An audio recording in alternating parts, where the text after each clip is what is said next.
મકવાણા વિહલ લાભેશભાઈ. હું ધોરણ 3 માં અભ્યાસ કરું છું. મારી શાળાનું નામ છે શ્રી તરેડ કન્યા પ્રાથમિક શાળા. આજે હું તમને વાર્તા કહેવાની છું. વાર્તા ધ્યાનથી સાંભળજો. અને વાર્તાનું નામ છે ચતુર સસલો. એક મોટું જંગલ હતું. તે જંગલમાં ઘણા બધા પ્રાણીઓ અને પક્ષીઓ રહેતા હતા.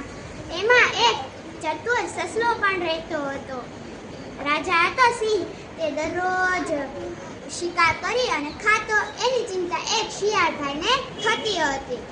શિયાળભાઈ કહે કે આ સિંહ બધા એને પ્રાણીઓને મારી નાખશે તો જંગલ આખું ખાલી થઈ જશે. શિયાળે વિચાર્યું કે આપણે કાલે એક બધા જ પ્રાણીઓની મીટિંગ રાખીએ. પછી બધા જ પ્રાણીઓને કાલે બોલાવવામાં આવ્યા. પછી કીધું એને કે મારા વાલા મિત્રો, સિંહ આપણનો દરરોજ શિકાર કરે છે. મેં એક વિચાર કર્યો છે કે આપણે સિંહની ગુફામાં દરરોજ એક પ્રાણી જવું જોઈએ. બધા કહે કે સારું. પછી શિયાળ તો સિંહ રાજા પાસે ગયા અને કીધું, સિંહ રાજા, અમે એક વિચાર કર્યો છે કે તમારી ગુફામાં દરરોજ એક પ્રાણી આવશે.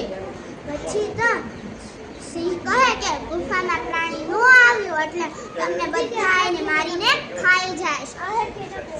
શિયાળ કહે કે સારું, હું આવીશ, બધાને આવવા દઈશ.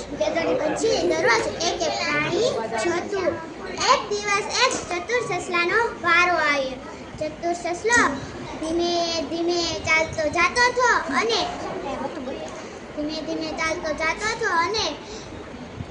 કહેતો હતો બધાને કે જુઓ, સિંહ મને મારશે નહીં. સિંહ જ પોતે પાણીમાં ડૂબી જશે બધા જ. પછી સસલું તો ધીમે ધીમે ચાલતું ગુફામાં ગયો અને સિંહ તો વધારે ગુસ્સો થઈ ગયો. કહે કે એ સસલા, તું મોડો કેમ આવ્યો? સસલું ડરીને કહે, સિંહ રાજા, મારી પાસે મારી આરે એક બીજો સિંહ પણ હતો. તે કહેતો હતો કે સિંહ કઈ રાજા નથી, હું જ રાજા છું. સિંહ રાજા તો વધારે ગુસ્સો કર્યો. પછી તો સિંહ રાજા કહે કે સસલા, તું મને ન્યા લઈ જા. સસલો તો એક ઊંડા કૂવાની બાજુમાં લઈ ગયો. સસલું કહે કે આની અંદર સિંહ બેઠો છે. સિંહ રાજાએ તો એની અંદર જોયું એટલે એનું તો પ્રતિબિંબ પડતું હતું. એટલે સિંહે તો ત્રાડ પાડી. એટલે અંદરથી ને ત્રાડનો અવાજ આવવા મળ્યો.